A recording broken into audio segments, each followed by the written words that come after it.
వి gold trusted gold buyers. మీరు తాకట్టు పెట్టిన బంగారాన్ని విడిపించి ఈ రోజు ఉన్న మార్కెట్ ధరకు కొనబడును.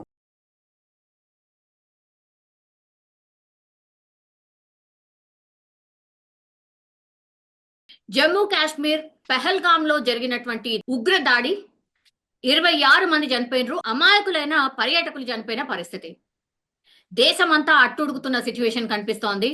అట్లాగే అక్కడ జరిగినటువంటి ఇన్సిడెంట్స్ అండ్ ఎవరైతే బాధితులు ఉన్నారో వాళ్ళు మాట్లాడిన మాటల తర్వాత మాత్రం ఇండియా రియాక్ట్ అయింది, యాజ్ వెల్ యాజ్ పాకిస్తాన్ కూడా రియాక్ట్ అవుతున్న situation.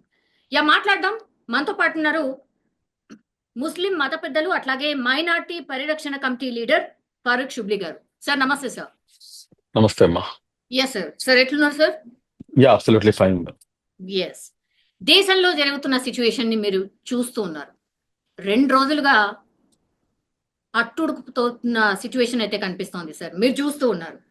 Sir what is the reason అనుకుంటున్నారు? ఉగ్ర దాడి ఇన్ని డేస్ తర్వాత, ఇన్ని డేస్ ఆఫ్ గ్యాప్ తర్వాత అది జమ్మూ కాశ్మీర్ లో జరగడం, అమాయకులు చనిపోవడం ఎట్లా చూస్తున్నారు సార్ ఈ ఇన్సిడెంట్ ని? అమ్మా, మీకు ఐ డ్రీమ్ ప్రేక్షకులందరికీ కూడా నమస్కారం అండి. మీరు ఎలా ఉన్నారు అంటే బాగున్నాను అని చెప్పాను, కానీ వాస్తవంగా మనసు అయితే బాలేదు తల్లి. దానికి కారణం ఏంటంటే ఎగ్జాక్ట్లీ ఎందుకంటే అమాయకులమైనటువంటి ప్రజలు, అభం శుభం తెలియనటువంటి ప్రజలు, వారు పర్యాటకులుగా అక్కడికి వెళ్తే వాళ్ళని అంత దారుణంగా వాళ్ళని చంపివేసినటువంటి ఏదైతే ఘటన ఉందో అది ప్రతి ఒక్కరికి కూడాను, మానవతావాదులు ఎవరైతే ఉన్నారో కుల మతాలకు అతీతంగా యాజ్ ఏ ఇండియన్ గా ప్రతి ఒక్కరు కూడాను బాధపడుతున్నారు. ప్రతి ఒక్కరు కూడాను బాధలో ఉన్నారు. ఇది జరగడానికి కారణం ఏంటి అని చెప్పేసి మీరు ఒక సూటి ప్రశ్న అడిగారు. నేను దీనికి సూటిగా సమాధానం చెప్తున్నాను తల్లి. అదేంటంటే భారతదేశం యొక్క ఇంటెగ్రిటీ, భారతదేశం యొక్క సమైక్యత, దీనిపై దాడి అండి ఇది. మీరు గమనిస్తే కనుక ఇన్ని సంవత్సరాల తర్వాత, ఇన్ని రోజుల తర్వాత మరలా ఎందుకు అని చెప్పేసి వీళ్ళు పంజా విసురుతున్నారు అంటే కనుక దానికి గల కారణం ఏమిటంటే, ఇంతకు ముందు కాశ్మీర్ సపరేట్ స్టేట్ గా ఉండాలని చెప్పేసి, లేకపోతే కొంతమంది ఏమో కాశ్మీరు మేము దాయాది దేశమైనటువంటి దాంట్లో భాగస్వామ్యం అవుతామని చెప్పేసి, కొంతమంది ఏమో మాకు సపరేట్ స్టేట్ కావాలని చెప్పేసి అనేకమైనటువంటి వాదనలు వినిపించేవి. కానీ ఆర్టికల్ 370 అనేది రద్దు చేసిన తర్వాత జరిగినటువంటి పరిణామాలు, దాని తర్వాత అక్కడ జరిగినటువంటి ఉద్రిక్త పరిస్థితులు, దాని తర్వాత మొత్తం సెటరైట్ అయ్యి ఈ రోజున పరిస్థితి ఎలా ఉందంటే కంప్లీట్ గా మన అండర్ కంట్రోల్లోకి వచ్చేసింది. అక్కడ ఉన్నటువంటి కాశ్మీరీ ప్రజలు సైతం కూడాను మేము భారతదేశంలో అంతర్భాగము అని చెప్పేసి నమ్మేటటువంటి పరిస్థితులు వాళ్ళు వచ్చేసారు. వాళ్ళు ఈ రోజున ఈ సంఘటన జరిగిన తర్వాత అక్కడ జరుగుతున్నటువంటి ఏదైతే ర్యాలీలు కానివ్వండి, లేకపోతే ప్రజల యొక్క కోపం కానివ్వండి, మీరు ఒకసారి గమనిస్తే కనుక వాళ్ళు బయటకు వచ్చి ఇది అత్యంత దారుణం అని చెప్పేసి ముక్త కంఠంతో వాళ్ళు ఖండిస్తున్నారు. నంబర్ 1. నంబర్ 2, హిందూ ముస్లింల ఐక్యత వర్ధిల్లాలి అని చెప్పేసి నినాదాలు ఇస్తున్నారు. ఇదంతా ఒక ఎత్తైతే కనుక ఈ రోజున వారు చంపింది కేవలం 26 మంది హిందువులు అని చెప్పేసి మనం భావిస్తే కనుక తప్పు తల్లి. ఎందుకు అంటున్నానంటే 26 మంది కేవలం హిందువులు, 26 మంది ప్రాణాలు మాత్రమే కాదు వాళ్ళు తీసుకుంది యావత్తు కాశ్మీరీ ప్రజల యొక్క ప్రాణాలు. ఎందుకు నేను ఈ మాట అంటున్నానంటే దాదాపు మీరు గమనిస్తే కనుక ఆ పర్యాటక రంగం పైనే కాశ్మీర్ అనేది ఆధారపడి ఉంటుంది. పర్యాటకులు వెళ్తేనే కదా వాళ్ళకి ₹1 వచ్చేది. పర్యాటకులు అక్కడికి వెళ్తేనే అన్ని రంగాలు కూడాను అభివృద్ధి చెందుతాయి అక్కడ. ఒకవేళ ఇటువంటి సంఘటనలు జరిగితే, ఒకవేళ ఏముంది, ఇప్పుడు ఈ సంఘటన జరిగిన తర్వాత పర్యాటకులు అక్కడికి వెళ్తారమ్మా? అది ఎంత పెద్ద దెబ్బ! అది ఆర్థిక వ్యవస్థపై, ఆర్థిక మూలాలపై దెబ్బ కొట్టారు. అక్కడ హిందువా ముస్లిమా అనేది కాదు, వాళ్ళు కేవలం ఏంటంటే ఎవరైతే ఈ కాశ్మీరు నెమ్మదిగా వీళ్ళు భారతదేశంలో అంతర్భాగం అని చెప్పేసి అనుకుంటున్నారు, దీన్ని మనం డిస్టర్బ్ చేయాలి అని చెప్పేసి పన్నినటువంటి కుట్ర అది. నేను ఈ సందర్భంగా హిందువా ముస్లిమా అది కాదు అని ఎట్లా అంటున్నారు? ఐడి కార్డ్స్ చూసారు మీరు, హిందువా ముస్లిమా? హిందూ అయితే ఒక పక్కకు రండి, ముస్లిం అయితే ఇంకో పక్కకు వెళ్ళండి. హిందువులను టార్గెట్ చేసి హిందువులను మాత్రమే చంపారు సార్. ఒక్క ముస్లిం అయినా కనిపిస్తున్నారా?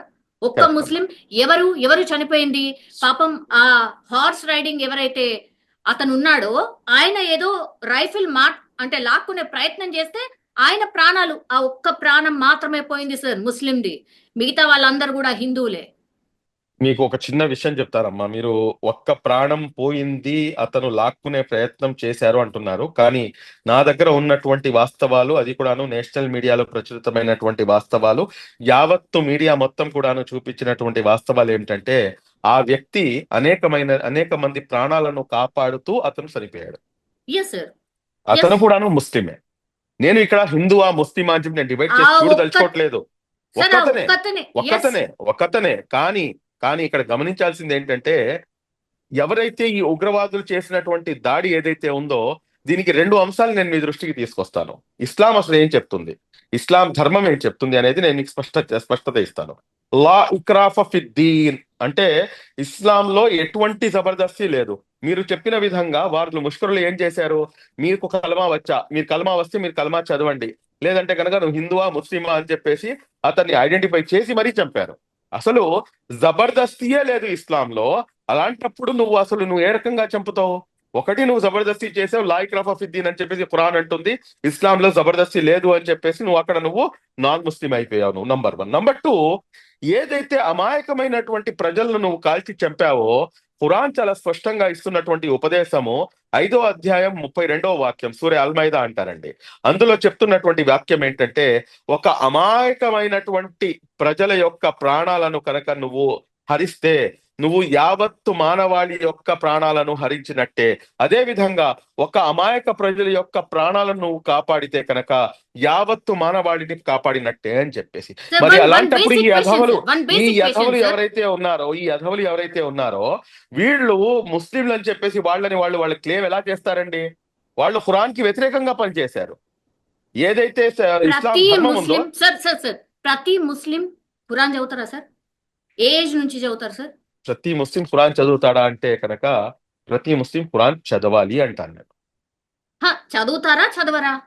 చదువుతారు, ఖచ్చితంగా ఏ చదువుతారు. ఏజ్ నుంచి సార్? ఏ ఏజ్ నుంచి సార్? ఆ, మీకు ఇప్పుడు నా పిల్లలు ఉన్నారమ్మా. నా పిల్లలు అయితే నాకు 4th క్లాస్ నుంచి, అంటే వాళ్ళ అక్షరాభ్యాసమే ఖురాన్ తో మొదలు పెడతాము. అచ్చా, ఓకే. సో అక్షరాభ్యాసమే ఇప్పుడు ఖురాన్ తో దాడి చేస్తాం. చేసిన వాళ్ళు కూడా డెఫినెట్లీ ఖురాన్ చదివే ఉంటారుగా మీరు అన్నట్టుగా. అవునమ్మా. ఖురాన్ ఏం చెప్తోంది, దానికి అపోజిట్ గా ఎట్లా చేస్తారు మరి? ఎస్, అంతా ఖురానే కదా, ఎట్లా అవునమ్మా. చేసిండ్రు ఇప్పుడు మరి? ఒక సమాజంలో ఇప్పుడు దొంగలు కేవలం ముస్లింలలోనే ఉన్నారా, లేకపోతే ఒక మతంలోనే ఉన్నారా? రేపిస్టులు, మర్డరిస్టులు, మానభంగాలు చేసేవాళ్ళు, సార్ డకాయిట్లు వాళ్ళు కామనైజ్ చేయకండి సార్. కామనైజ్ కాదమ్మా. మీరు Yes, sir. ఒకటి ఇక్కడ గమనించాల్సింది ఏంటంటే, అన్ని సమాజాల్లో కూడాను దరిద్రులు ఉంటారు. వాళ్ళు చేసినంత మాత్రాన అది మొత్తం సమాజంపై ఆపాదించడం అనేది తప్పు అంటున్నాను. వాళ్ళు చేసింది 100% తప్పు, క్షమించరాని నేరము. వాళ్ళని ఊచకోత కోయాలి, వాళ్ళని నడి రోడ్డుపై నుంచోబెట్టి వాళ్ళని బుల్లెట్స్ తో కాల్చి చంపాలి, వాళ్ళని బహిరంగంగా ఉరి తీయాలి అని చెప్పేసి ముస్లిం సమాజం కోరుతుంది. మేము డిమాండ్ చేస్తున్నాము. అందులో ఎటువంటి అతిశయోక్తి లేదు. కానీ ఆ నింద మొత్తం యావత్తు సమాజంపై మీరు మోస్తారంటే కనుక అది సమంజసం కాదు కదా. చంపినవాడు ముస్లిము, కాపాడినవాడు ఒక ముస్లిం ఉన్నాడు అక్కడ. మరి అలాంటప్పుడు ఆ ముస్లిం ఎందుకు కాపాడాడు? వాడు నిజమైనటువంటి ఏదైతే ఆ మానవతావాది ఉందో వాళ్ళలోంచి అది బయటకు వచ్చాడు. వీళ్ళు ఎవరైతే ఉన్నారో, ఈ దరిద్రులు ఎవరైతే ఉన్నారో, 26 members versus 1 సార్. ఎగ్జాక్ట్లీ అమ్మా. నేను కాదనట్లేదు, నేను వ్యతిరేకం కాదు, అది తప్పు అని చెప్పి నేను ఖండిస్తున్నాను. కానీ ఒక్క ప్రాణమైనా గానీ, 26 ప్రాణాలైనా గానీ, ఏదైనా గానీ ఒక అమాయకమైనటువంటి ప్రాణాన్ని హరించడం అనేది తప్పు. ఇందులో ఎటువంటి అతిశయోక్తి లేదు. అది కూడాను ఇస్లాం ధర్మం పేరు చెప్పి మరి ఆ పని చేయటం అనేది తప్పు. ఏదైతే ఈ పాకిస్తానీ ఉగ్రవాదులు చేస్తున్నటువంటి ఈ దుశ్చర్యలు ఉన్నాయో, వారు ఎందుకు చేస్తున్నారు అనేది మనం గమనించాలి. ఈ సమయం మన దేశానికి కావాల్సింది హిందువా, ముస్లిమా, లేకపోతే కాంగ్రెసా, బీజేపీయా, నువ్వు ఆర్ఎస్ఎస్ఆ, లేకపోతే ఏ జమాత్తో సంబంధం ఉంది, నువ్వు క్రైస్తవుడువా, నువ్వు సిక్కువా, నువ్వు హిందువా కాదు. మనం విఆర్ ఇండియన్స్ అన్న ఏకైక నినాదాన్ని తీసుకొని ముందుకు వెళ్లాల్సినటువంటి అవసరం ఉంది. ఈ రోజున పాకిస్తాన్ ఉగ్రవాదులు చేసినటువంటి చర్యను మనం దానికి ఇక్కడ ఉన్నటువంటి ముస్లింలపై మనం ఆపాదిస్తామంటే కనుక అది ఏమాత్రం కూడాను సహేతుకం కాదు అన్న సంగతి గమనించాలి అంటున్నాను నేను. సార్, ఎప్పుడైనా మీరు జమ్మూ కాశ్మీర్ వెళ్ళినరా? ఎస్పెషల్లీ ఈ ప్లేస్ కి వెళ్ళాను. వెళ్ళినరా? ఎట్లా ఎంట్రీ ఇచ్చి ఉంటారు లోపలికి? How come? మీరు దట్టు చాలా వ్యాలిడ్ యూనిఫామ్ క్వశ్చన్ ఎట్లేసుకుంటారు? అడుగుతున్నారు. మీరు చాలా వ్యాలిడ్ క్వశ్చన్ అడుగుతున్నారు. మీ క్వశ్చన్ కి నేను ఎలా ఎంటర్ అయ్యాను ఏంటి అనేది నేను దాని సమాధానం మీకు కూడా తెలుసు. కానీ మీరు ఎందుకు అడుగుతున్నారనే దీంతో నేను మీకు ఆన్సర్ ఇస్తున్నాను. చూడండమ్మా, 2000 మంది పర్యాటకులు ఉన్నారు అక్కడ. నేను ఎవరిని నిందించట్లేదు. నేను ఏ పార్టీ పేరు తీసుకోను. కానీ let's come to the common sense point. 2000 మంది పర్యాటకులు అక్కడ ఉంటే కనుక నేను అక్కడికి వెళ్ళినప్పుడు నాకు ప్రతి కిలోమీటర్ కి ఆర్టికల్ 370 తీసేసిన ఐ థింక్ 1 మంత్ 1.5 మంత్ తర్వాత నా విజిట్ ఉంది. ఓకే. నేను పర్టికులర్ గా వెళ్ళాను అసలు ఏంటి అక్కడ పరిస్థితి అని చెప్పేసి. అప్పుడు ఉన్నటువంటి పరిస్థితి ఏంటంటే ప్రతి అడుగు తీసి అడుగు వేస్తే ఆర్మీ దళాలు పూర్తిగా ఆక్యుపై చేసుకొని వాళ్ళు పూర్తిగా సెక్యూరిటీగా ఉన్నారు. కానీ ఇది కంటిన్యూస్ ప్రాసెస్. కాశ్మీర్ అంటే కొంచెం ఈ విధంగా ఉంటుంది కాబట్టి, అది కాకుండా పర్యాటకులు వస్తారు కాబట్టి అక్కడ సెక్యూరిటీ అనేది చాలా ఎక్కువగా ఉంటుంది. మరి అలాంటప్పుడు ఏదైతే ఈ సంఘటన జరిగిందో ఆ సంఘటన జరిగిన ప్రాంతం నుంచి ఏదైతే మెయిన్ సిటీ ఉందో అది 250 కిలోమీటర్ల లోపలికి వెళ్ళాలి.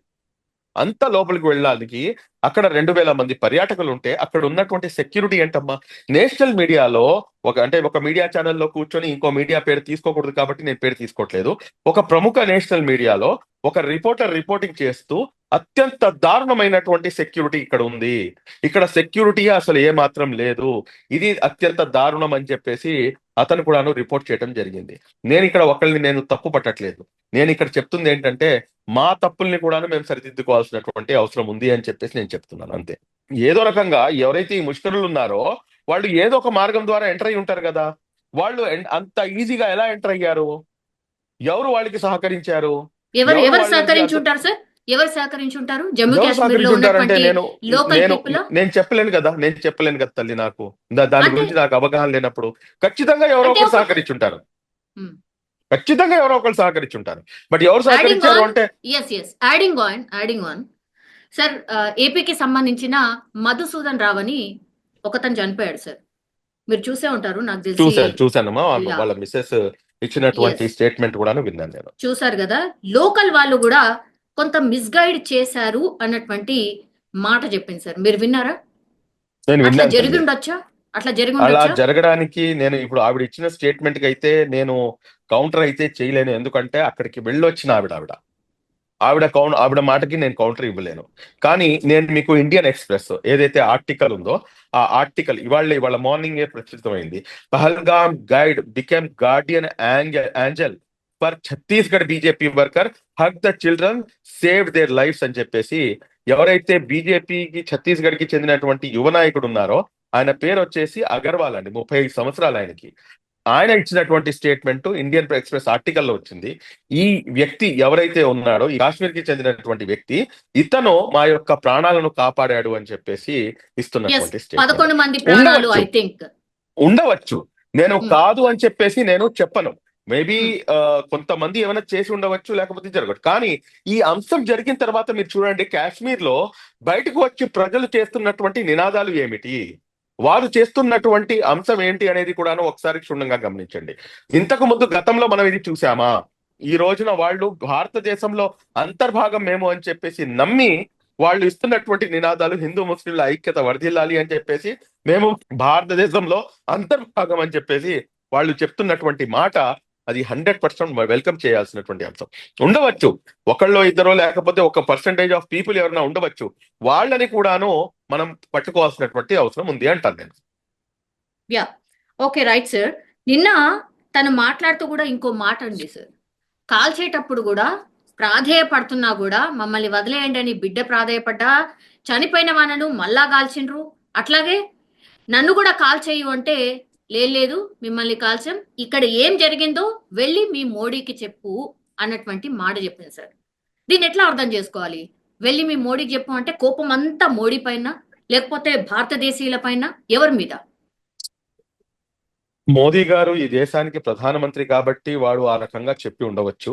మోదీ గారి మీద కోపం అంటే కనుక ఇప్పుడు ఉన్న పరిస్థితుల్లో నేను చెప్తున్నాను కదా తల్లి, at this point of time బీజేపీయా లేకపోతే కాంగ్రెసా లేకపోతే ఇంకో పార్టీయా, రాజకీయాలకు అతీతంగా, కుల మతాలకు అతీతంగా we should stand behind our honourable prime minister mister Modi. ఆయన ఎటువంటి స్టెప్ తీసుకున్నా గానీ ఆయనతో పాటు భారతదేశంలో నివసిస్తున్నటువంటి 130-140 కోట్ల మంది ప్రజలు మనమందరం కూడాను ఆయన వెనకాల నుంచోవాల్సినటువంటి పరిస్థితి, అందులో ఎటువంటి డౌట్ లేదు. ఎస్, మాకు డిఫరెన్స్ ఆఫ్ ఒపీనియన్స్ ఉండవచ్చు.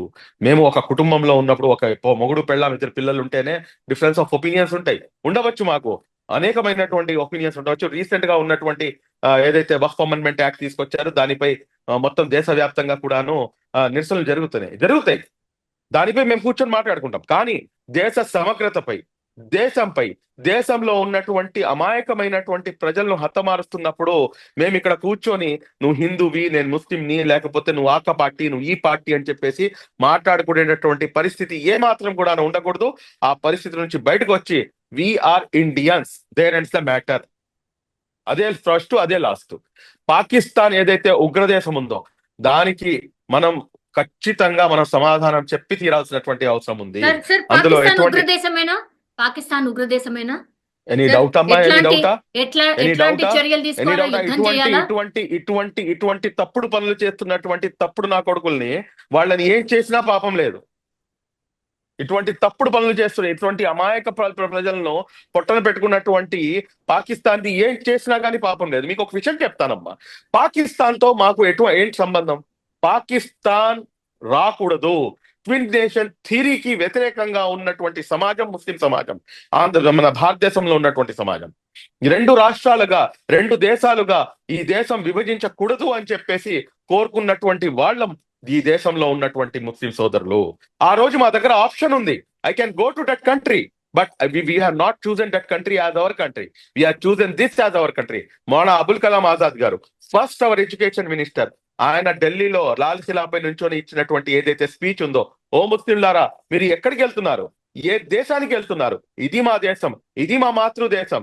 ఈ దేశం కోసమే గత 200 సంవత్సరాలు మేము ఎవరైతే ఈ దరిద్రులు ఉన్నారో, ఎవరైతే ఈ ఆంగ్లేయులు ఉన్నారో, బ్రిటిషర్స్ ఉన్నారో, వీళ్లతో పోరాడి మేము సాధించుకున్న తర్వాత ఈ రోజు కుట్ర పన్ని దేశం విడిపోతుంటే మీరు మతం ఆధారంగా ఆ దేశానికి వెళ్తారా అని చెప్పేసి చారిత్రాత్మకమైనటువంటి ఏదైతే స్పీచ్ ఉందో ఆ స్పీచ్ ని మా నరాన ఎక్కించుకున్నటువంటి పౌరులు ఈ భారతదేశంలో ఉన్నటువంటి ముస్లింలు. వీఆర్ లెఫ్ట్ లెగ్ తో పాకిస్తాన్ ని లెఫ్ట్ లెగ్ తో తన్ని ఈ దేశం మాది, ఈ దేశం నాది, ఈ దేశం మనది అని చెప్పేసి భావించి ఇక్కడ మనం అందరం కూడా కలిసిమెలిసి ఉంటున్నట్టు ఏదైతే కలిసిమెలిసి ఉండేటటువంటి ఏదైతే ప్రక్రియ ఉందో దీన్ని అంతం చేయటానికే వారి యొక్క కుట్ర. పాకిస్తాన్ ని కరెక్ట్ గా మన ఇండియన్ ఆర్మీ తలుచుకుంటే ఎంతసేపట్లో మటమాయం చేయగలుగుతుంది? మీరేం నమ్ముతారు చెప్పండి? మీరు చెప్పండి. ఎంతసేపు పడుతుంది? నాకు తెలిసి 24 hours is more than sufficient. మొత్తం పాకిస్తాన్ లేకుండా చేసేవచ్చు. కానీ మేము చెప్పేది ఒకటే తల్లి, పాకిస్తానా లేకపోతే ఇదా అని చెప్పి కాదు. వాడు పాకిస్తాన్ లో కూర్చొని వాడు చేస్తున్నటువంటి ఈ దుశ్చర్య ఇప్పటికి కూడాను వాళ్ళకి తెలుసు, స్పష్టంగా తెలుసు. 24 గంటలు చాలు. ఏమైంది కార్గిల్లో? కార్గిల్లో ఏమైంది? 1965 వాళ్ళలో ఏమైంది? మనకందరికీ తెలిసిందే. కానీ వాళ్ళు ఏం చేస్తారంటే మేకపోతు గాంభీర్యం ప్రదర్శిస్తున్నారు. ప్రదర్శిస్తూ ఒక నిమిషం, కుక్క తోక స్ట్రైట్ అయినట్టు మీరు ఎక్కడైనా చూసారా? ఎప్పుడైనా చరిత్రలో గమనించారా? కుక్క తోక వంకరే, అందులో ఎటువంటి డౌట్ లేదు. మీరు ఇక్కడ గమనించాల్సినటువంటి అంశం ఏంటంటే వారికి కావాల్సింది ఏంటంటే ఇక్కడ చిచ్చు పెట్టడం. వారు మైండ్ గేమ్ ఆడుతున్నారు.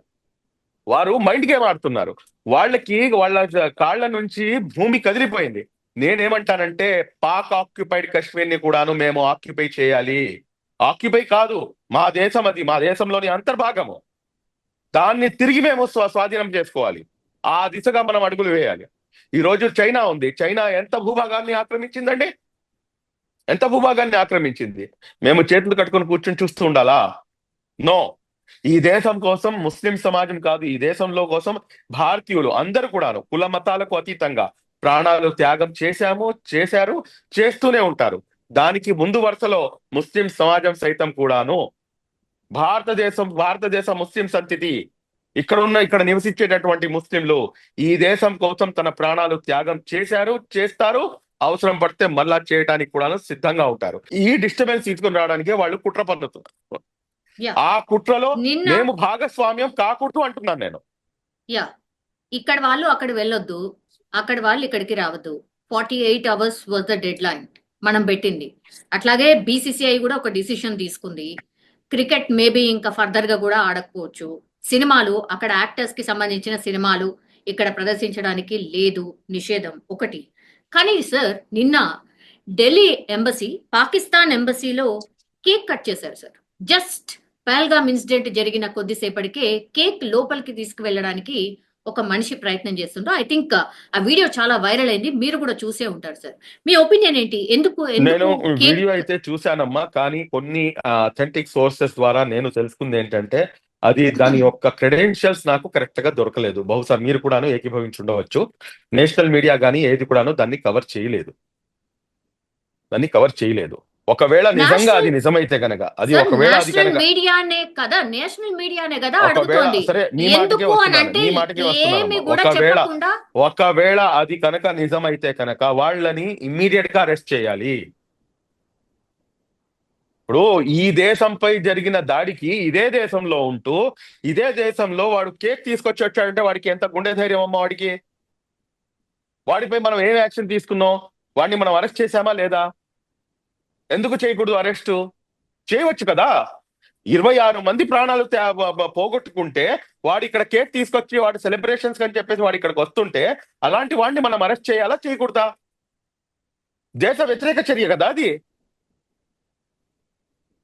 మళ్ళా ఎటువంటి యాక్షన్ తీసుకున్నారనేది కూడాను మనం గమనించాల్సినటువంటి అవసరం ఉంది. సార్ మా చూడండి తల్లి, ఇదంతా కాదు, ఒకటి ఇప్పుడు ఉన్న సిచ్యువేషన్ లో we should be United, we should not divide. వారి యొక్క అంటే ఏదైతే అంతకంటే ముందు కుట్ర మనం ఉందో లేమా సార్? అంతకంటే ముందు మనం లేమా? మనం ఉన్నామనే కదా అనుకున్నాం. ఇప్పుడు ఉన్న సిచ్యువేషన్ లో ఏదైతే ముస్లిం వల్ల జరిగింది, ముస్లిం సమాజం వల్ల జరిగింది, లేకపోతే మద్రసాల వల్ల జరిగింది, ఈ ఏదైతే కొన్ని కామెంట్స్ ఉన్నాయి చూడండి, ఇది వాళ్ళు ఏదైతే కుట్ర పన్నుతున్నారో ఆ కుట్రని మనం దగ్గరుండి సక్సెస్ చేసిన వాళ్ళం అవుతాము. We are Indians, there ends the matter. Whoever it may be, నువ్వు ఏ మతానికి చెందిన వాడివైనా ఉండు, నువ్వు ఏ పార్టీకి చెందిన వాడివైనా ఉండు, నువ్వు ఏ దీనికైనా కానీ ఏ ఆర్గనైజేషన్ చెందిన వాడివైనా ఉండు, బట్ వీఆర్ ఇండియన్స్ అన్న ఏకైక నినాదం మన దగ్గర ఉండాలి. అది నేను చెప్పదలుచుకుంటున్నాను. ఇప్పుడు నెక్స్ట్ ఇప్పుడు ఈ ఇన్సిడెంట్ జరిగినటువంటి ప్రాంతంలో మళ్ళీ ఎవరైనా వెళ్తారా సార్? మళ్ళీ నేను నార్మల్ ఇందాక స్టేజ్ అదే కి కదా రావడానికి చెప్పిందమ్మా, నార్మల్ కనీసం స్టేజ్ 6 కి నుంచి 8 రావడానికి నెలలు పడుతుంది. కనీసం 6 నుంచి 8 నెలలు పడుతుంది. అయినా అంటే కాన్ఫిడెన్స్ వస్తుందా? చాలా కష్టం కదా తల్లి. ఇప్పుడు to be frank enough with you, this year I was planned 4th of May NEET exams ఉన్నాయి. నీట్ ఎగ్జామ్స్ అయిపోయిన తర్వాత పిల్లలు అడిగితే కూర్చొని మేము డిస్కషన్ చేసుకున్నాం ఇంట్లో, ఎక్కడికి వెళ్దాము ఈసారి అని చెప్పేసి కూర్చొని మాట్లాడుకుంటూ జమ్మూ అండ్ కాశ్మీర్ మన డిస్కషన్ లో టాప్ లో ఉంది. ఇప్పుడు వస్తారా? ఇప్పుడు రారు. అంటే వారి యొక్క ఆర్థిక మూలాలపై, జమ్మూ కాశ్మీర్ యొక్క ఆర్థిక మూలాలపై పాకిస్తాన్ దాడి చేసింది. మా దేశం యొక్క ఆర్థిక మూలాలపై వాళ్ళు దాడి, మనం చేయాల్సింది కూడాను అదేనమ్మా. వారి యొక్క ఆర్థిక మూలాలను నష్టపరచాలి. నేను ఒక సోర్స్ ద్వారా నాకు తెలిసింది ఏంటంటే అక్కడ వాటర్ బాటిల్ 140 రూపాయలంట. అక్కడ ఒక లీటర్ మిల్క్ 200 రూపాయలంట. 4 బ్రెడ్ ముక్కలు ఉండే బ్రెడ్ ప్యాకెట్ 300 రూపాయలంట. ఇంత ఇన్ఫ్లేషన్ ఉన్నటువంటి పరిస్థితి పాకిస్తాన్ది. పాకిస్తాన్ యొక్క ఆర్థిక వ్యవస్థని ఇంటర్నేషనల్ లెవెల్లో మోదీ గారు దెబ్బకు తీస్తారు అని చెప్పేసి మేము భావిస్తున్నాము. సార్ బార్డర్ లో ఉన్నటువంటి సిచ్యువేషన్ ఏంటి sir? Surface to surface missile ప్రయోగం చేయబోతున్నామని పాకిస్తాన్ అనౌన్స్ చేసింది. మనమేమో కొంత అడ్వాన్స్ గా ఐఎన్ఎస్ విక్రాంత్ ని మనం చూపించేసాం what it is going to do అనేది. నెక్స్ట్ ఏం జరగచ్చు సార్? నేనైతే మనస్ఫూర్తిగా కాంక్షించేది ఒకటే, ఈట్ కా జవాబ్ పత్తర్ సే దేనా అంటాను. సమస్య లేదు దాంట్లో, ఎక్కడ కూడాను తగ్గడానికి అవసరమే లేదు.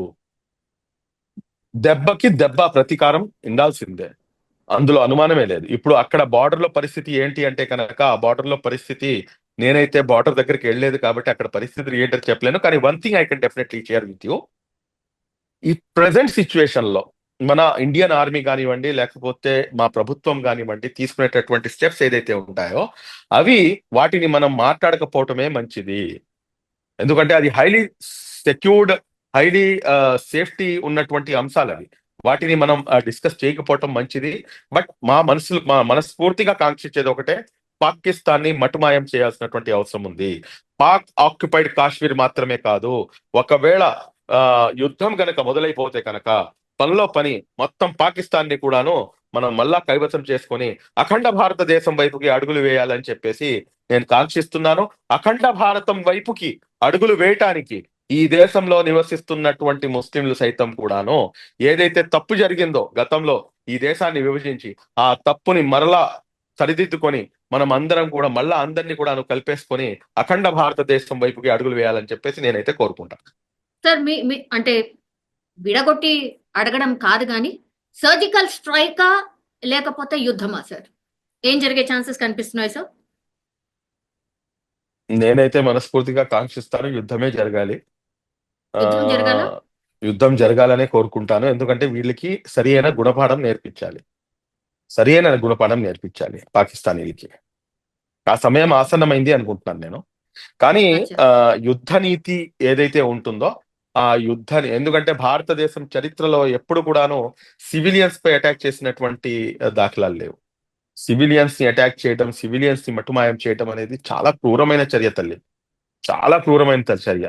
అంటే వీళ్ళు అసలు మనుషులే కాదంటాను నేను. అసలు వాళ్ళకి ఏం తెలుసండి? వాళ్ళు పాపం ఎంజాయ్ చేయడానికి వెళ్ళారు అక్కడ. వాళ్ళు ఎంజాయ్ చేయడానికి, దాంట్లో ఒక నూతన జంట ఉంది పాపం, పెళ్లి చేసుకొని హనీమూన్ ట్రిప్ అని చెప్పేసి వెళ్ళిన వాళ్ళు ఉన్నారు. వాళ్ళు చేసిన తప్పేంటి? ఎందుకని చెప్పేసి నువ్వు చంపుతావు? నువ్వు చంపుతూ మళ్ళీ ఒక మతం పేరు వాడుతూ నువ్వు చంపితే అది ఎంతవరకు సమంజసం? దీన్ని మనం ముక్త కంఠంతో ఖండించాల్సిన అవసరం మాత్రమే కాకుండా పాకిస్తాన్ ఉగ్రవాద దేశానికి వ్యతిరేకంగా మనం ఎంత చేసినా గాని, ఎంత చెప్పినా గాని తక్కువే. దాన్ని మటుమాయం చేయాల్సినటువంటి అవసరం ఉంది. పాకిస్తాన్ కి సరి అయిన బుద్ధి చెప్పాల్సినటువంటి అవసరం ఉంది. పాకిస్తాన్ ఖబర్దార్ అని చెప్పేసి నినదించాల్సినటువంటి అవసరం ఎంతైనా ఉంది. లాస్ట్ క్వశ్చన్ సార్, యాజ్ ముస్లిం మత పెద్దగా సార్, ఏం టాక్ నడుస్తోంది ఆర్ ఏం డిస్కషన్స్ నడుస్తున్నాయి? What is your action plan or what is your support? చూడండి అమ్మా, ఒకటి నేను ఫస్ట్ క్లారిఫికేషన్ ఇస్తాను. ఐఎమ్ నాట్ ఏ ముస్లిం మత పెద్ద. నేను ఒక సోషల్ యాక్టివిస్ట్ ని, ఒక పొలిటికల్ ముస్లిం మత పెద్ద అంటే కనుక దానికి ఖురాన్ గ్రంథం మొత్తం కంఠస్థం చేసి ఉండాలి. బట్ ఆహార్యం ద్వారా నేను మీకు ముస్లిం మత పెద్దలా కనిపించవచ్చు, తప్పేం లేదు మీరు చెప్పిన దాంట్లో. బట్ ఇక్కడ మా మనసుల్లో నడుస్తుంది ఒకటే తల్లి, ఇది ఏంటిది, ఇది మా ప్రాణాలకి ఏంటిది, ఎందుకని చెప్పేసి ప్రతిసారి ఇది జరగాలి. మనం ఇప్పుడు మీరు చూడండి, మీరు అసదుద్దీన్ అవైసీ, నాకు అసదుద్దీన్ అవైసీ అన్నా కానీ నాకు చాలా విషయాల్లో నేను అతనితో వ్యతిరేకిస్తాను, చాలా విషయాల్లో వ్యతిరేకిస్తాను. బహిరంగంగా అనేక అంశాలు నేను మాట్లాడి ఉన్నాను కూడా. కానీ మీరు చూడండి, నిన్న నేను ఒక మన టీవీ ఛానల్లోనే కూర్చొని నేను ఇచ్చాను, ఒక కాల్ ఇచ్చాను. అదేంటంటే, ఏదైతే ఇవాళ ఫ్రైడే అమ్మా, ఇవాళ జుమ్మా, ఇవాళ ఫ్రైడే, అనేక మంది గుమ్మగుడతారు. ఈ ఎంతమంది అయితే 26 మంది ఇన్నోసెంట్స్ ఉన్నారో, వీళ్ళ ప్రాణాలు పోగొట్టుకున్నారో, వారి కోసం ప్రత్యేక ప్రార్థనలు నిర్వహించండి అని చెప్పేసి అప్పీల్ చేయడం జరిగింది. అదే విధంగా అసదుద్దీన్ అవైసీ గారు ఈ రోజున బయటకు వచ్చి ఆయన నల్ల రిబ్బన్ ధరించి మీ యొక్క వ్యతిరేకతను మీరు స్పష్టంగా చూపిస్తూ మీరు ముందుకు అడుగు వేయండి అని చెప్పడం జరిగింది. కాబట్టి ముస్లిం సమాజం భారతదేశంలోని మమేకం, భారతదేశ ముస్లిం సమాజం భారతదేశం ఐక్యత కోసం, భారతదేశ సార్వభౌమాధికారం కోసం, భారతదేశం లౌకిక దేశంగా ఉండటం కోసం, భారతదేశం యొక్క ఏదైతే ఇంటిగ్రిటీ ఉందో దాన్ని కాపాడటానికి 24/7 365 days ఇక్కడ ఉన్నటువంటి ప్రతి ముస్లిం కూడాను అహర్నిశలు తప్పించాలి అని చెప్పేసి నేను భావిస్తాను. Yes sir, thank you sir, thank you so much మీ అభిప్రాయాన్ని తెలియజేసినందుకు. అట్లాగే ఫర్దర్ గా కూడా ఐ థింక్ ఇంకా మాట్లాడుకోవాల్సిన సిచ్యువేషన్ ఉందనుకుంటా సార్. తప్పకుండా. నమస్కారం.